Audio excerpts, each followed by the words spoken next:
All right, so welcome everyone to today's webinar on supply chain disruption in healthcare, planning and mitigation. So just a quick disclosure that we want to ensure that we capture with everyone. The content that's provided on today's webinar, is really presented by our individual speakers and does not represent or reflect the official policy or position of any portion of the United States government.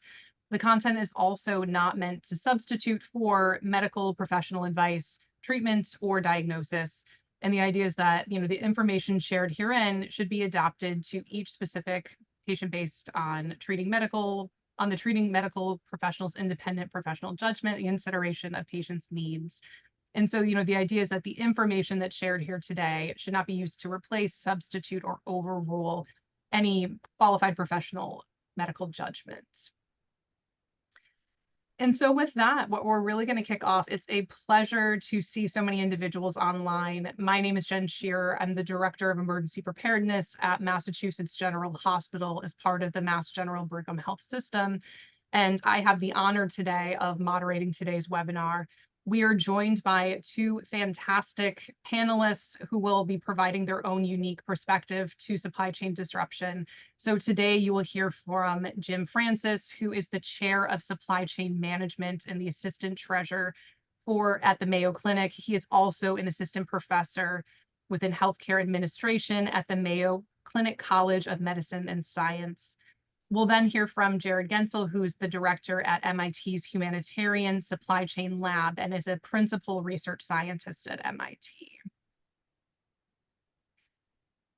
And so what we're hoping that everyone is able to learn as part of today's webinar is to not only first understand supply chain systems and common disruptions resulting in constraints, as well as, really an exploration of the critical lessons from recent supply chain disruptions. And then finally, to help identify planning and operations efforts that can be undertaken at all of our institutions to mitigate the effects of supply chain disruption at the local and facility level, recognizing the unique challenges and nuances that we all face across our sectors. And so with that, I am going to go on mute here and I am going to turn it over to Jim Francis, who is going to kick us off for today.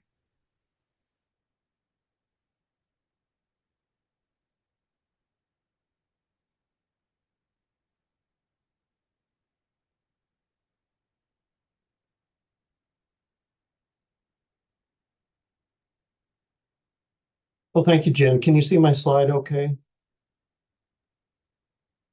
Jim, we'll just need to see you in presenter mode. Okay.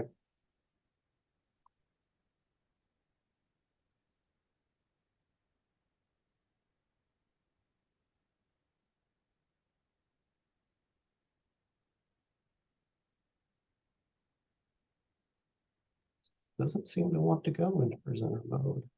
Okay, right now we can see the main slide deck there. I'm not sure if you have a second screen. It might be pulled up on. Okay. Apologize. This worked perfectly.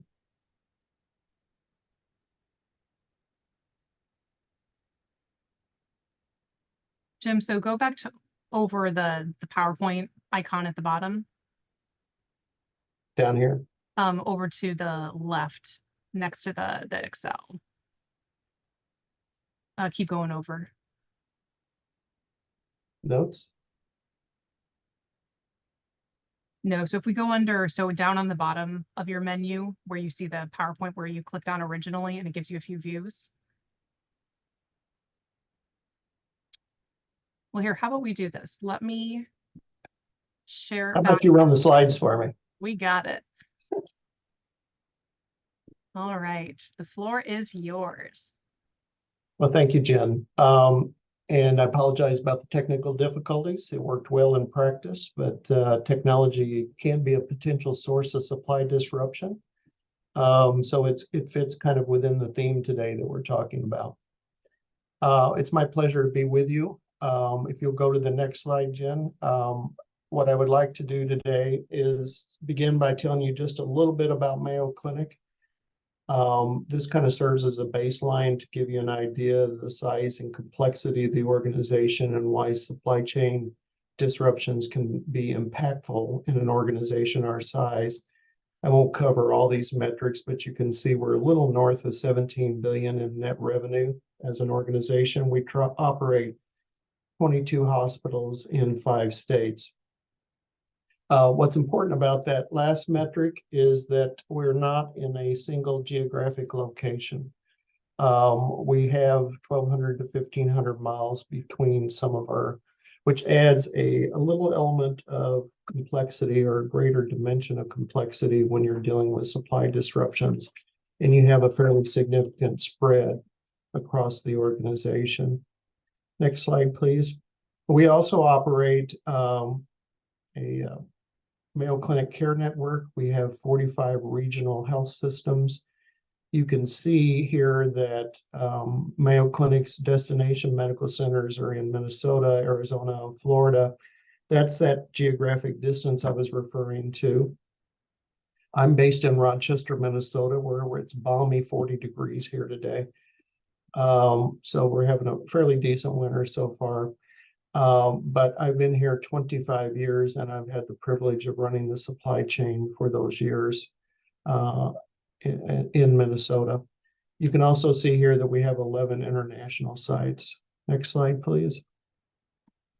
From a supply chain perspective, you can see that we operate annually and try to manage a $6.9 billion spend made up of those various components.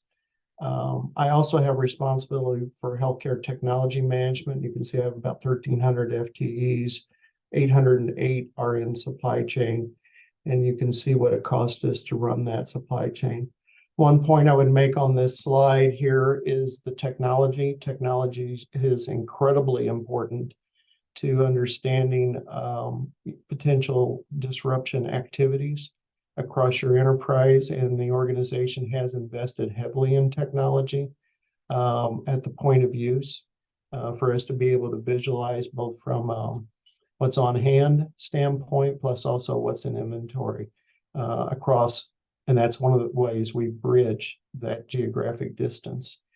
Down at the bottom, you can see that we've been fortunate enough to be recognized by Gartner for the last 14 years as one of the top supply chains in healthcare. Next slide. We start with a very basic premise that supply chain is an integral component of high-value healthcare. As I tell my staff, if you don't think you're important, stop delivering products to a patient care area, and you'll find out how important you are. It's kind of like stopping your payments on a mortgage. You'll find out how important you are to the banks and so forth. But over the years, the importance of supply chain management has grown dramatically. Value, which historically has been defined as the ability to negotiate a better price, is now much broader than it ever has been in terms of ways we can contribute to the organization's success. Next slide. So what causes a supply disruption? Here's some examples of that. What's important about this slide is they don't operate separate from one another. With COVID, we had several things happen simultaneously. We had impact on raw materials, we had labor impacts, we had transportation impacts, and of course, over the years, and I would tell you over the last 4 years, we've seen impacts in all these areas to the supply chain. Next slide. This is a very basic supply chain. So I try to keep it as simple as possible. I'm sure all of you are very familiar with how a supply chain functions. A much more complex organization process can be drawn here, which includes process flows from information throughout the supply chain, materials and how supplies flow throughout the supply chain, and all the most important thing, money, how it flows through the supply chain. And of course, there are any number of ways, if you go to the next slide, in which a disruption can occur in any of these points involving any of those process flows or all of those process flows.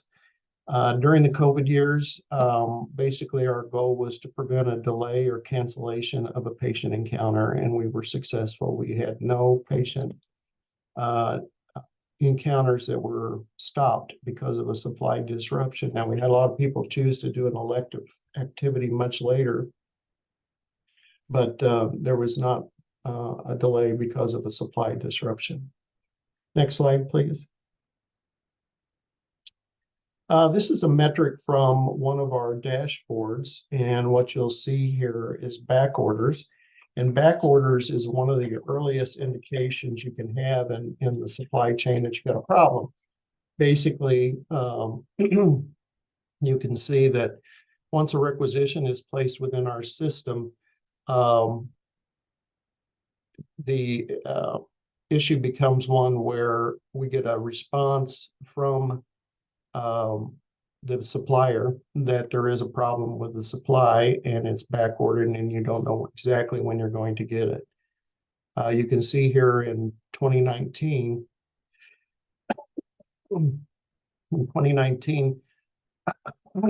roughly our supplies were running, back orders were running somewhere in the neighborhood of 2,500 to 2,800.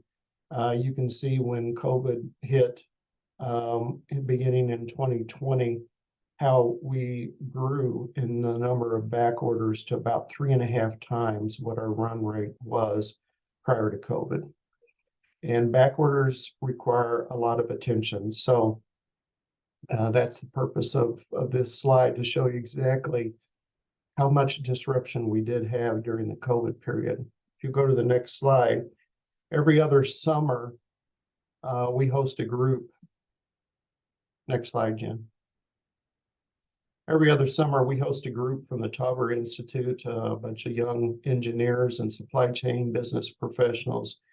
We have them usually come in and take a look at something that we're dealing with, and we want to have a kind of a deep dive on opportunities for us to work on something. And they calculated the cost, what it cost Mayo of those back orders this past year. And you can see it was about $17.3 million, and how that was spread across pricing in terms of finding alternative products, distribution, and labor costs associated with managing back orders. So next slide. So what can you do to help plan for and mitigate? I don't think there's one magic bullet associated with planning and mitigating supply disruptions. It's a series of activities that we've learned through our experience in COVID and also through other potential disruptions. One thing, having spent about 40 total years in supply chain management, COVID did wake up the entire world to the importance of supply chain management. So as a profession, we've seen a lot of interest in the world of supply chain management, a lot of new graduates that are focused on it as a career. And for once, my family understood, and friends understood what I do for a living, which was nice for a change. But the first thing I'd tell you is that every time we have a disruption, there's an opportunity to learn something and change something to increase the resiliency and mitigate potential future disruptions. So as you can see from this slide, we've learned a lot of lessons from other disasters that have occurred around the country, one being Ebola, which I think was in the 2015, 2016 range. Ebola obviously was very concerning because they thought there was going to be a worldwide pandemic associated with it. What we did in response to it was stockpile personal protective equipment. So when COVID came around, we still had the majority of that stockpile remaining, including 5,000 N95 respirator masks, 500,000 N95 respirator masks. So you learn from those activities and you continue to make adjustments to your inventory and what you need to stock for future potential disruptions. Surveillance of potential and real disruptions across the country. or the world is very, very important. And we actually started our business continuity activities before COVID. So that organization has now evolved into an industry-wide resiliency collaborative that consists of providers and suppliers focused on what's going on around the world, geopolitical. Is there a disaster in this part of the world? What's the downstream impact on supply chain? The cargo ship that blocked the Suez Canal for a couple of weeks, its impact and so forth are all surveilled by this PERC organization, and we get hopefully proactive notices because the sooner you know about a potential disruption, the better you have the ability to manage it and try to mitigate it. I will say that it was our business continuity organization that and supply chain at Mayo Clinic that got the original alert. There was a problem in the Wuhan province of China, and it was the supply chain within Mayo that told leadership at Mayo Clinic, we think we need to implement the hospital incident command center for purposes of managing potential supply disruptions given this pandemic. Robust business continuity and disaster plans. We probably all have disaster plans, but how robust are they? As I tell my team, let's hope for the best, plan for the worst. A once famous mayor of New York City said in response to the 9/11 attacks, you know, we had a disaster plan for a plane crash. We had a disaster plan for a business collapse, building collapse. We had a disaster plan for a large fire. We had a disaster plan for a mass casualty accident. But we didn't have one that combined all those, which is what they experienced on 9/11. And we, as an institution, I think, understand that we experienced something similar through the period of COVID. So you need to plan accordingly. I've already made a few comments about investments in technology, absolutely critical to our success in working through COVID. The ability to see from our product information management system, where we keep all attributes associated with products, all the way through to the replenishment location, including inventory locations in between, enabled us to manage our stock and enabled us to transfer product in and around our system, including that 1,500-mile distance to keep us stocked well. So technology is absolutely key. What you see today is people focused on the digitalization of their supply chain. So we are actively moving all sources of data to a uniform data platform in the cloud, where we can pull that data down into useful dashboards and be able to manage our supply chain much more effectively. We implemented a wide new variety of sourcing and contracting strategies. You know, we'd like to get to the point where we're buying on production as opposed to just doing a transactional activity. So we're planning for a particular supply, we're forecasting it, and we provide that information to a supplier, and they produce. So by on production, they produce a certain amount to satisfy our needs. Continuous planning and forecasting replenishment is also another outcome associated with that engagement we had with the Tauber Institute. It's not new to healthcare or supply chain management, but it can be critical to managing potential future disruptions. Next slide. That speaks, I just spoke to the first bullet point there. You have to have a very nimble workforce. I think we all learned this the hard way through COVID about how employees respond, especially when they're getting moved home. And we learned a lot about our communication needs and our relationships with state and governmental relationships. Not something we had engaged a lot in. Obviously, none of us was planning for a major pandemic, but we learned a lot about that, and those are all relationships that can be strengthened. And then the last thing that we've done at Mayo Clinic, and it's still in process, is we're moving to a new distribution model. You'll go to the next slide. This just shows the location here in Rochester, Minnesota. We've moved away from just-in-time distribution to our own internal distribution centers. What I've told people is that JIT worked incredibly well for 21 of the 25 years I've been here. Not so much the last 3 or 4 years. And we found ourselves kind of at the receiving end of, the supply processes that broke down during the pandemic. That's not a good position to be in. So we've now done agreements with, so we have a multi-distributor relationship. We're increasing their responsibility or accountability for the products that they self-manufacture directly. And we now ask them to be responsible for that. We bring all products here in the upper Midwest to the Rochester location, and then we pick supplies for our entities here in the upper Midwest and distribute them through via courier. You can see what some of our practices are. We tend to have 5 days at least on hand at the point of use.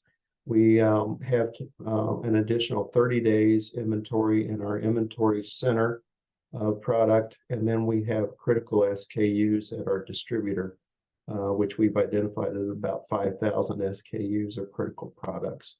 And then in our product information management system, we've pre-selected auto substitutes that can be substituted for a product as we build out more continuity in our supply chain. So we ensure we have plenty of supply available. Next slide.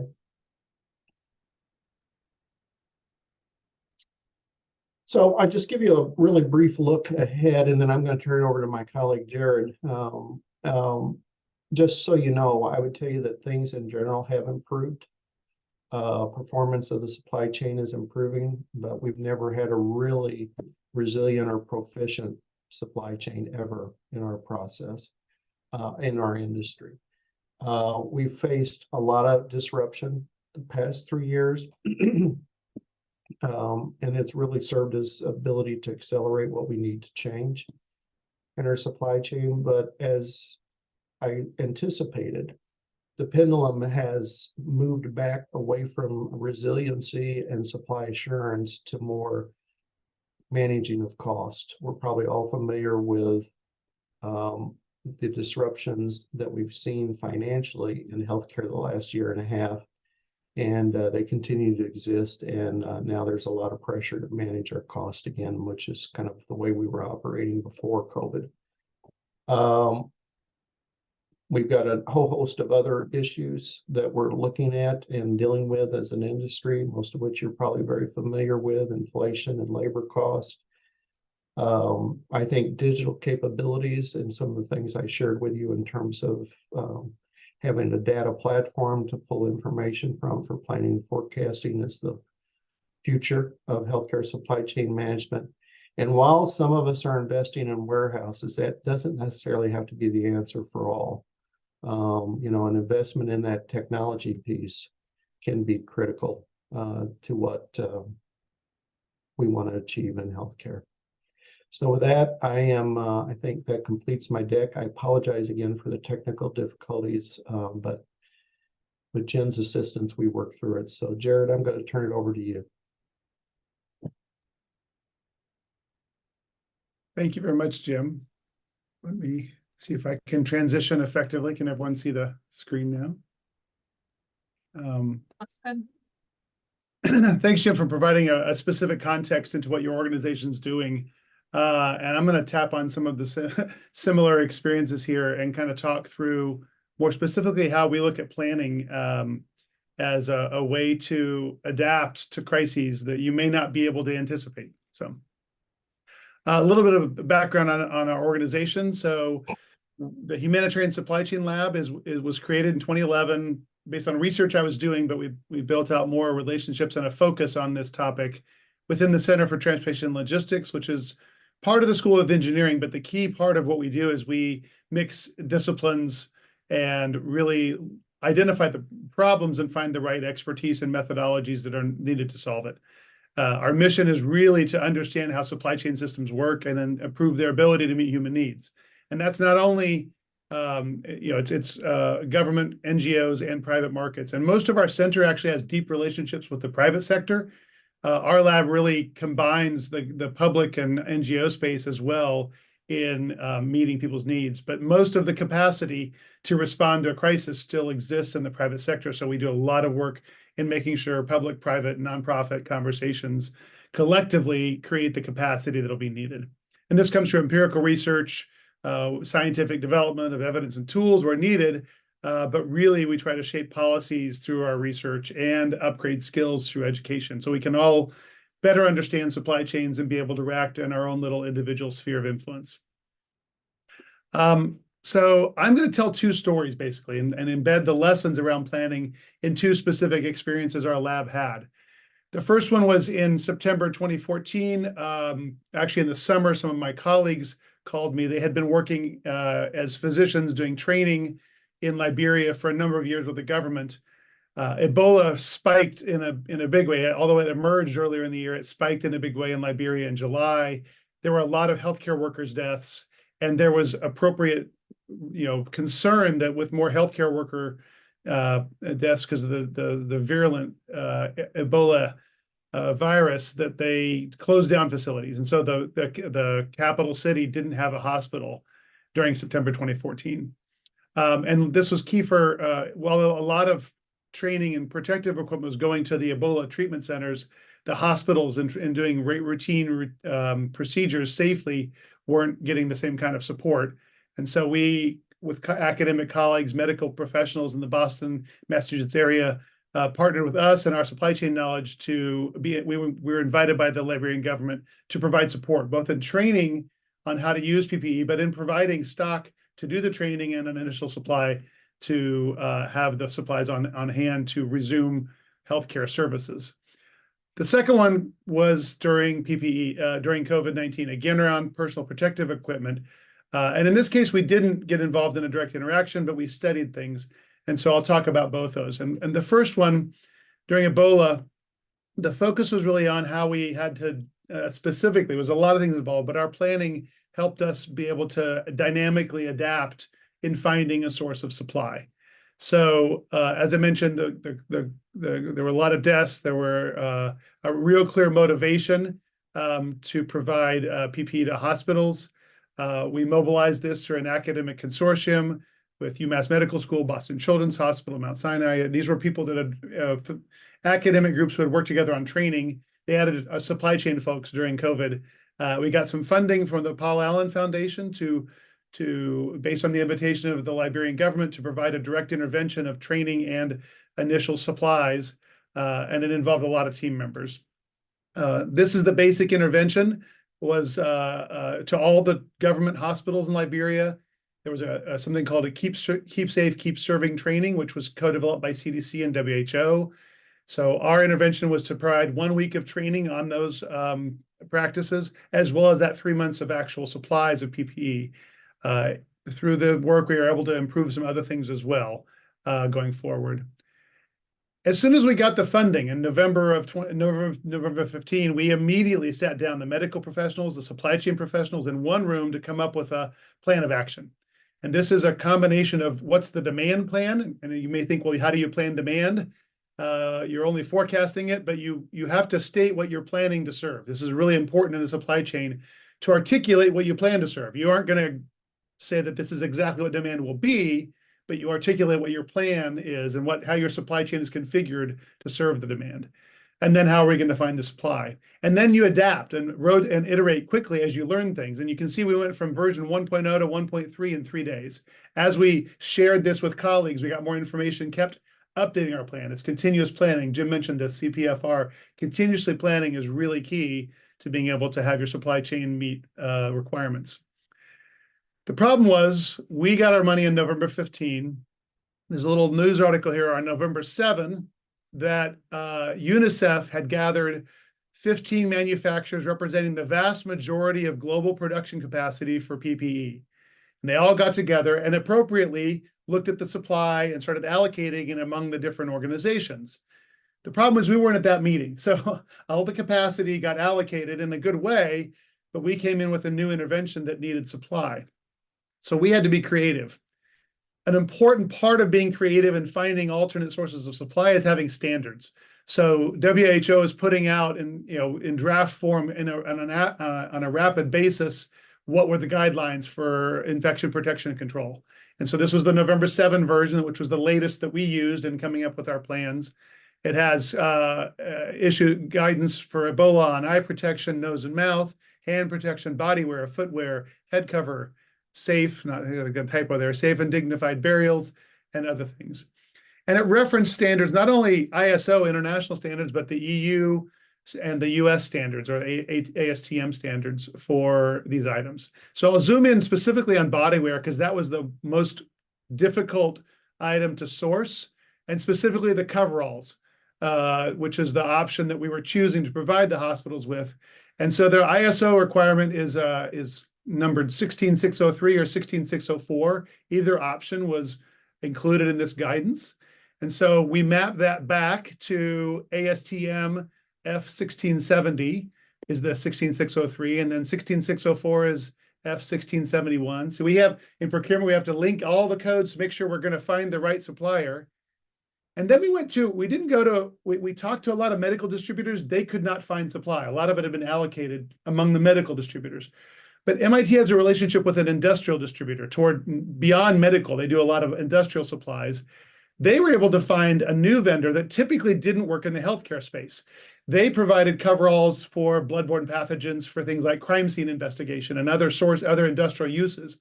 But the nice thing is that the ASTM standards met the requirements that defined by CDC and WHO for Ebola, for the bloodborne pathogen. So we quickly verified with the government, checking with CDC and WHO, that this new supplier, which wasn't actively providing coveralls into the Ebola affected region, was appropriate, and they all agreed. This meets the standard, you should be able to use these. Then the second problem was that the standard that most people were familiar with in the field was one produced by another manufacturer that looked yellow. This is the way it looked as the most common coverall. The one produced by ViroGuard, the supplier we found, looked like this.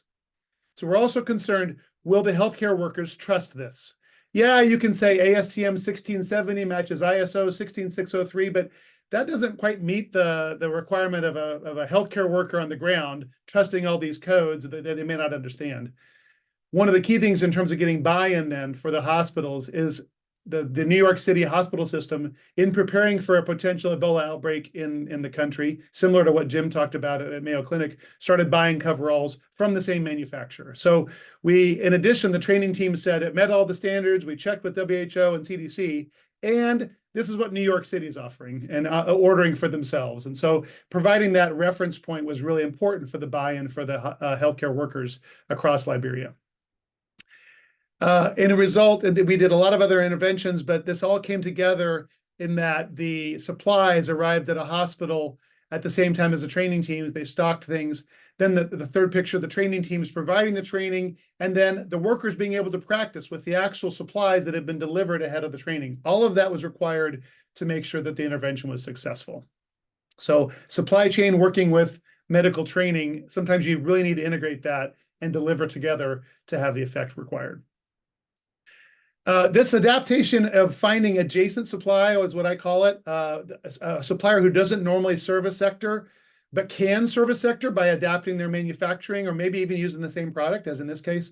This also came through in COVID, and in Massachusetts specifically, there was an initiative by the Massachusetts Emergency Response Team to identify other manufacturers who could produce isolation gowns and N95s and face shields. And so there was a really collective effort across the state to identify sources of adjacent supply beyond the ones that traditionally were producing healthcare items pre-pandemic. So that kind of ability to find new suppliers, really key when the surge is going to be beyond any capacity that exists globally.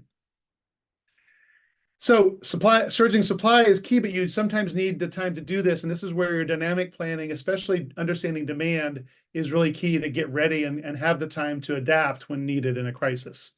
So this came out of our experience working with the Mass General Hospital, the Center for Disaster Medicine, the host of the call today, during 2020 and 2021, where we talked with lots of healthcare facilities, different subject matter experts, did a survey, lots of meetings to understand their planning. And so understand both demand and the planning being done by various facilities so we could dynamically plan at a larger level across the state.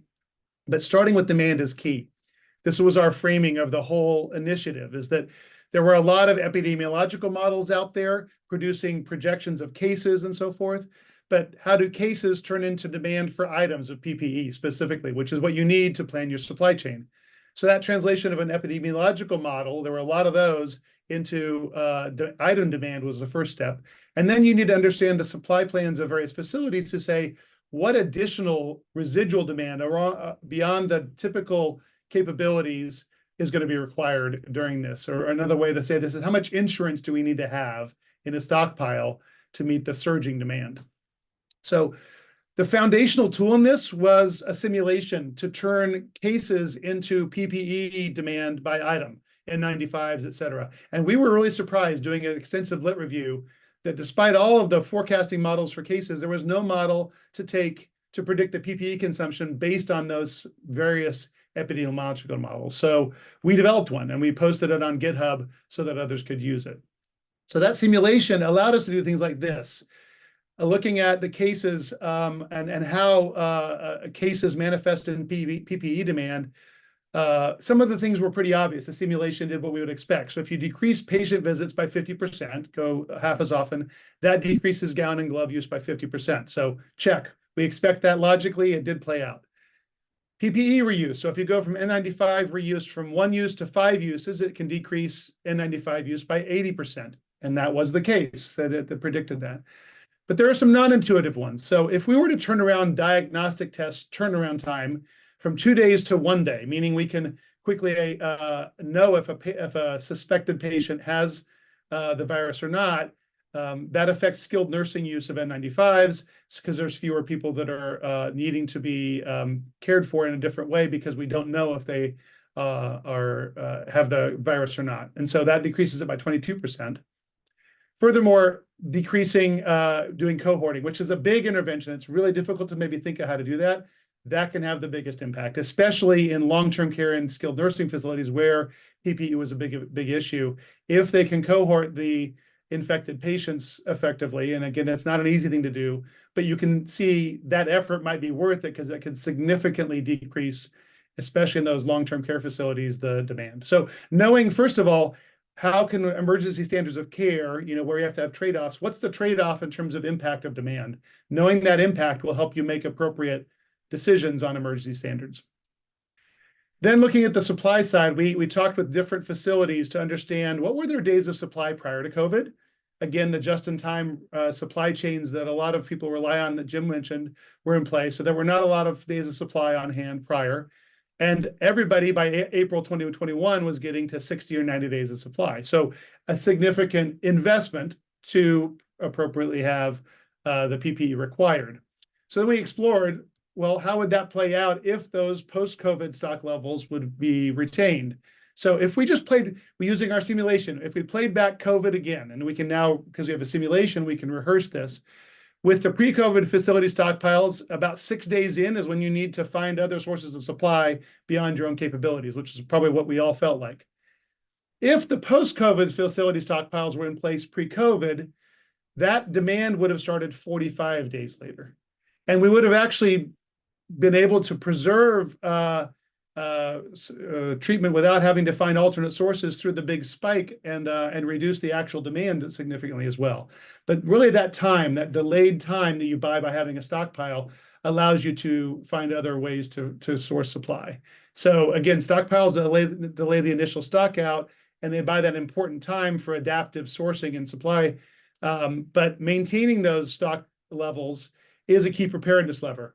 I mean, it buys you time to find other ways to mobilize what you need and still provide safe healthcare services. So it's hard, and Jim mentioned the financial headwinds to maintain a stockpile, but we still need to remember how much time that can buy you, and then is that investment worth the time to be able to adapt quicker and more effectively in a future situation. In addition, if supplier relationships were strengthened to have more allocation, deeper relationships, as Jim mentioned, working more directly with your manufacturing base. So if the allocation, if the supplier had additional capability, then combining that with the stockpile, that would have actually meant that in COVID, no facility stockpile would have been exhausted. So if better supplier relationships had been in place along with the post-COVID stockpiles, many facilities may not have had any PPE issue at all. So do we aspire to that or not? We have to determine if it's worth the investments and it's worth the efforts, but we at least need to be able to measure the impact by thinking about maybe future pathogens and running different demand scenarios to see how well prepared we are.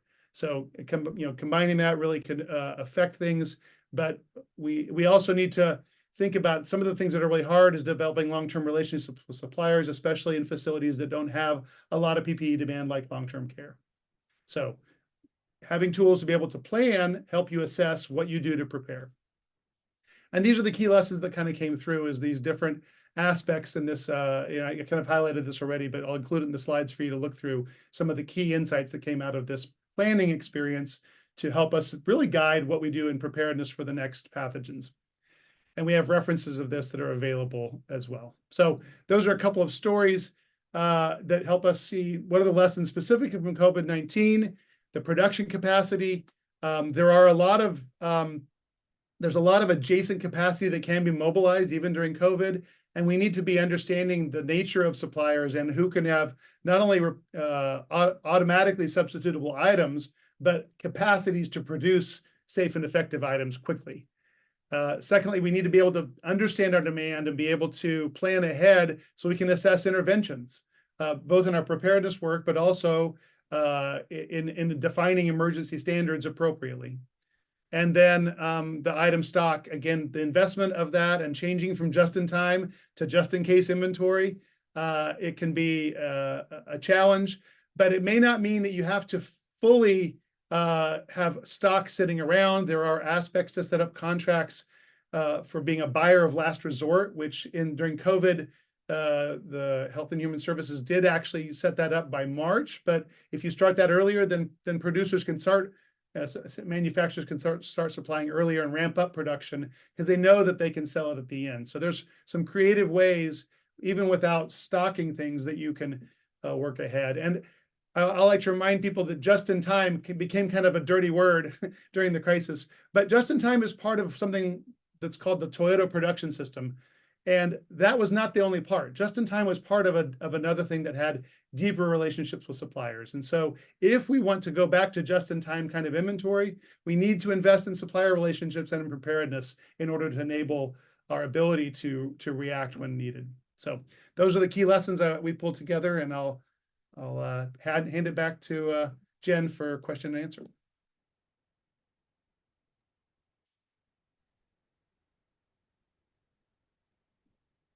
All right, thank you so much to Jim and Jared for just the tremendous presentations and overview.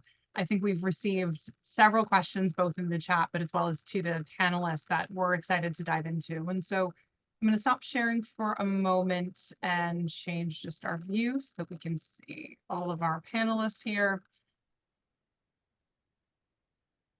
And so want to capture just a few things in the chat, but also just some immense dialogue that we've had so far. So Jared, first, there's been some requests of whether you can share the GitHub link in the chat for everyone for the reference that you had there. While you're in the process of doing that, I want to flag one question, Jim, for you to start. I think one of the questions that we've heard from some of our audience members today, or attendees today, is you mentioned some really, immense sort of process to increase both just the robust supply chain efforts and really what the redundancies look like. And so, we'd love to hear a little bit about how have you and your team been doing your best to hold suppliers and manufacturers who have sole resources to supplies, right? Whether it's proprietary tubing, how do we really hold these suppliers accountable, recognizing all of the sort of competing resource constraints, and is there a way in which you're managing back orders for these types of products?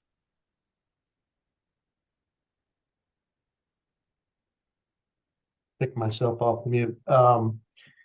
Yeah, it's a great question. And I think that in general,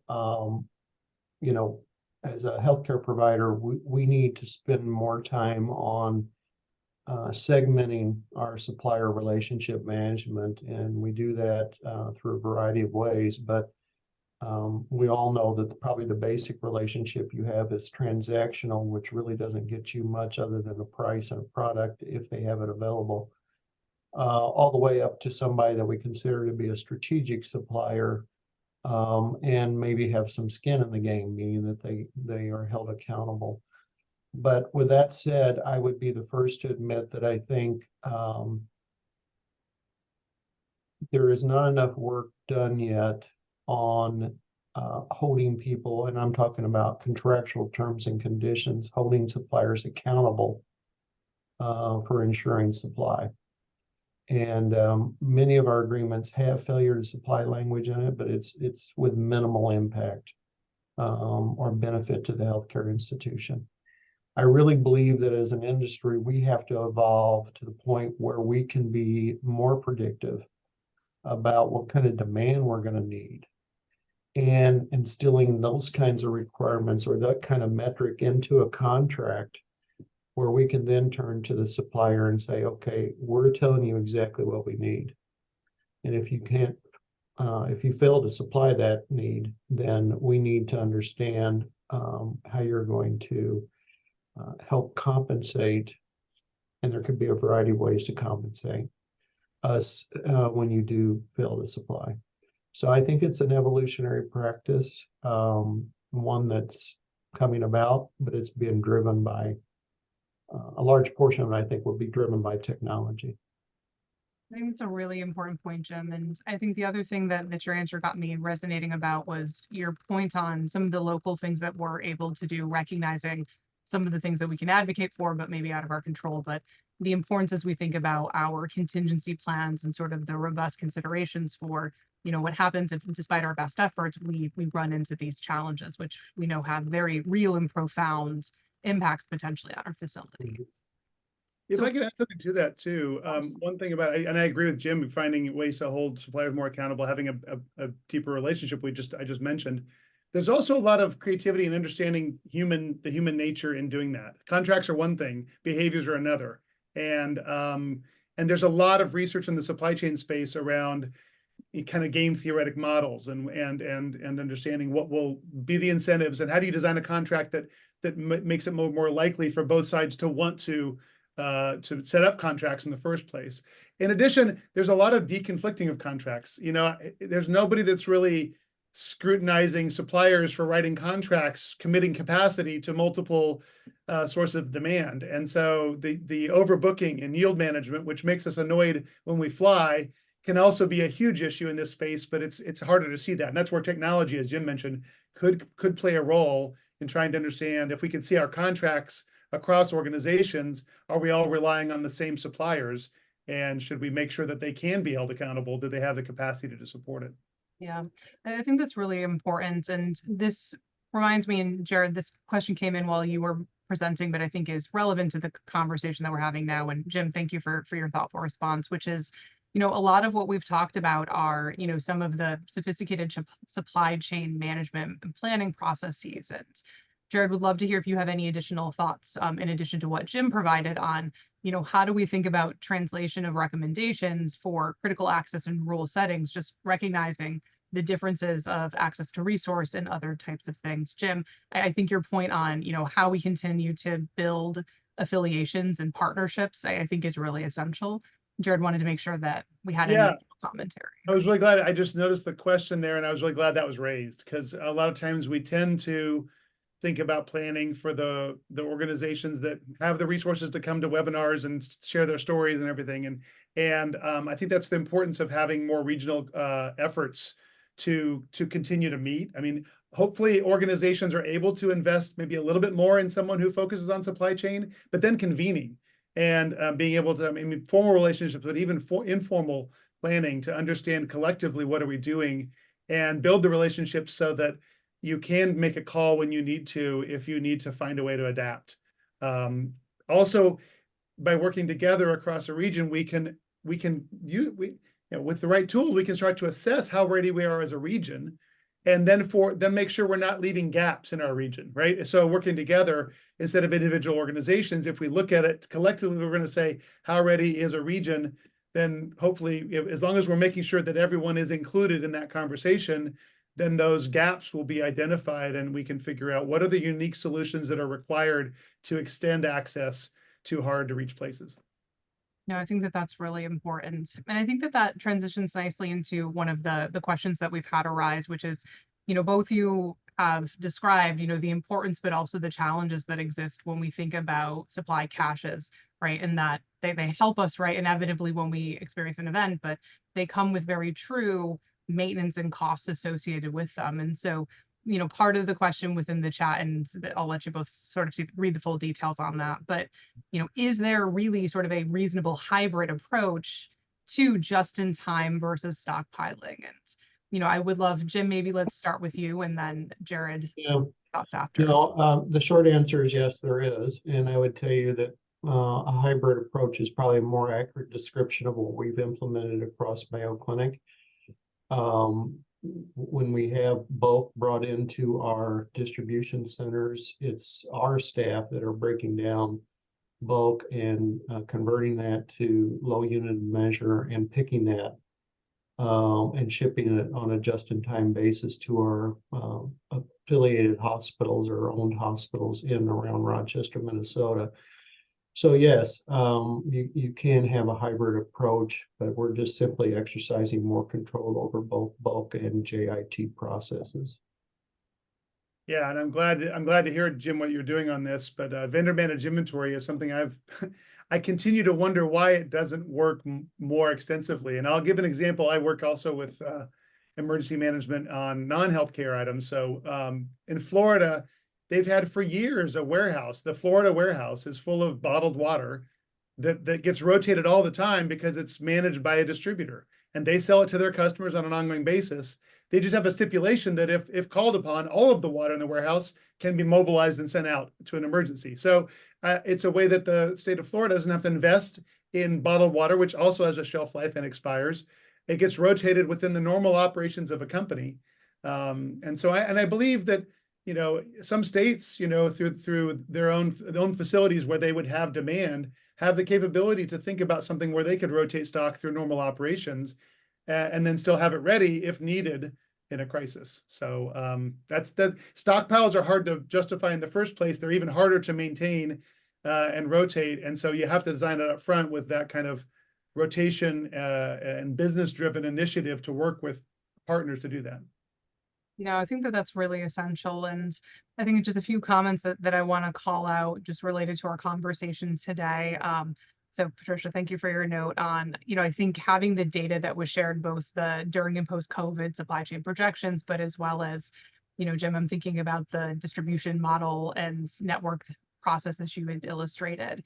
I think the other thing that was called out in the chat to the panelists was really just talking about specific to laboratory stewardship on PPE as well as capacity impact. And I think this really gets to the importance of the multidisciplinary holistic approach as we think about where can we not only think about supply chain constraints, but ways in which we can actually optimize that process. But, this got me thinking, and I think as we head into our final minutes, one question that I have, and Jim, maybe I'll start with you again, which is, a lot of this comes to how can we really begin to identify early when we may have supply chain constraints? And, I think, Jim, one of the things that you had shared was, some of the surveying and sort of forward awareness that Mayo has. And so would love to hear any recommendations or thoughts on, are there ways in which we can stay ahead of the curve and sort of low tech or low process ways, right, that can help us get ahead, right, on planning for these types of disruptions?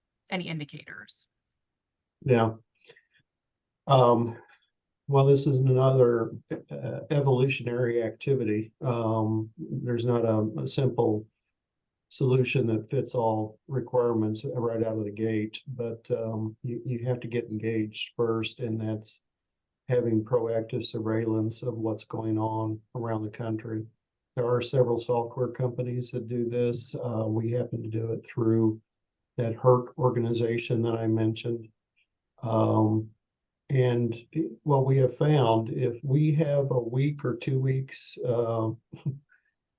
head start, it can make all the difference in the world. Not only from understanding what your current inventory levels are to what you may need, but also implementing all those other things that potentially can impact the final outcome, like conservation, reuse. You simply have to put your organization in a position where you have some foresight into knowing what's going to happen. No, thank you, Jim. And Jared, in our last I'll 30 just seconds. add, I'm going to foot stomp that if we have a couple weeks of notice, supply managers can do a lot. And so I am actually concerned. I don't know. I could tell the readiness of the system in April 2021. I don't know what it is now. I can't gauge how ready we are for a new pathogen. And there were a lot of good tools and insights, and even like management approaches that were developed in COVID that we could forget if we don't memorialize them well and then reuse them toward new emerging pathogens. So I think the idea is to keep using what we learned from the pandemic and to keep planning for future situations. And we did a lot during the pandemic. Let's make sure we keep it going and getting ready for the future. No, and thank you both. And I think that this is all to say we recognize that we're at time, and quite frankly, I realize we didn't get to all the questions today, and I think we probably raised more questions for us all to take back to our institutions than before. But Jim and Jared, just incredibly appreciative of your time today. We want to thank everyone who took the hour out of their day to join and participate in this robust conversation. As a reminder, we will be saving today's recording and posting this on the RDHRS website. And just, again, Jared and Jim, a huge thank you to you and to everyone. We appreciate your time today. Thank you. Thanks for the opportunity to talk about these important topics. Thank you, everyone.